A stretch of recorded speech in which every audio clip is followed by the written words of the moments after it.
Hello friends, welcome. Brightcom Group. Performance at its best. Upper circuit 30.05 पर lock है। ये डर का माहौल, डाउनफॉल और ये डर के आगे जीत, तो इसे जो भी नाम दीजिए वो करेक्ट बैठता है।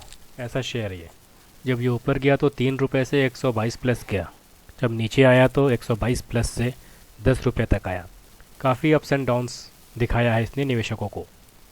फिर सेबी के एलिगेशंस बीच में आते हैं और continuous selling, share price at ₹9.35 उतना नीचे आ गया था। फिर कुछ मैनेजमेंट में चेंजेस होते हैं। Surabhi Sinha as independent director नियुक्त की जाती है। कुछ मेजर डिसीजंस कंपनी द्वारा लिए जाते हैं और लेटर इशू किए जाते हैं ताकि निवेशकों का भरोसा जीता जा सके। निवेशकों को ब्राइटकॉम ग्रुप पे थोड़ा कॉन्फिडेंस आता है कि लेटर इशू किए गए जो भी आए हैं सेबी के एलिगेशंस के द्वारा या अलग अलग वेबसाइट्स पे जो भी उनकी टिप्पणियाँ की गई थी उस पर कुछ लेटर्स इशू किए गए थे, तो निवेशकों के मन में उसके जवाब सेटिस्फैक्ट्री दिखता है और निवेशकों को जैसा रिस्पॉन्स इस कंपनी देना चाहिए था वैसा रिस्पॉन्स इस कंपनी में मिला है, जिसके कारण शेयर प्राइस 10 रुपये से अभी 30 रुपये तक आ गया है। और दोस्त क्या ये 50 रुपये तक भी जाएगा?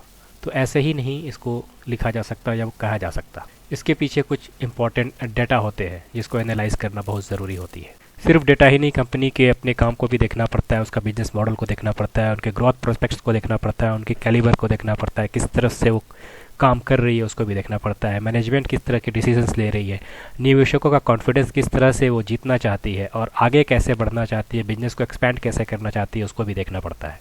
ये सब महत्वपूर्ण फैक्टर्स होते हैं शेयर को ऊपर ले जाने में और निवेशकों को अच्छा रिटर्न्स दिलाने में।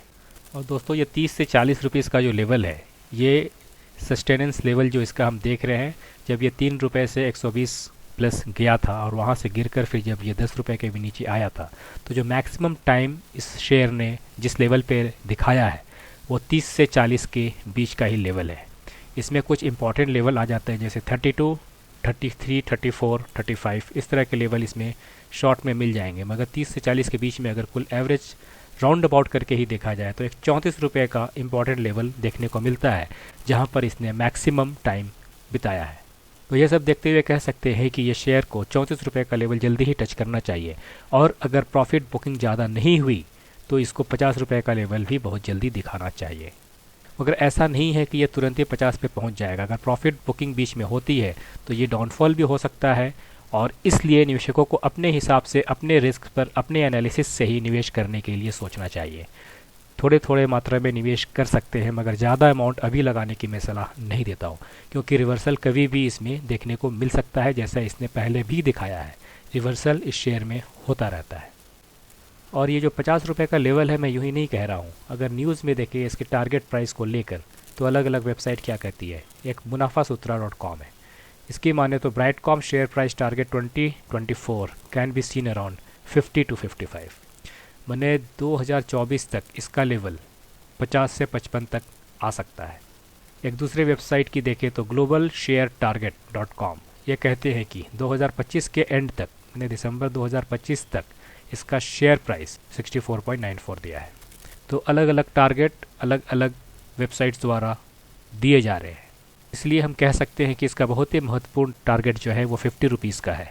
अगर इसमें सेलिंग नहीं आती है तो ये 50 रुपीज़ बहुत जल्द दिखा सकता है अथवा कुछ महीनों में ये दिखा सकता है। नॉर्मल ट्रेडिंग 34 के आसपास होने की संभावना है, क्योंकि इस पीरियड में ये ज़्यादा दिन तक सस्टेन रहा है।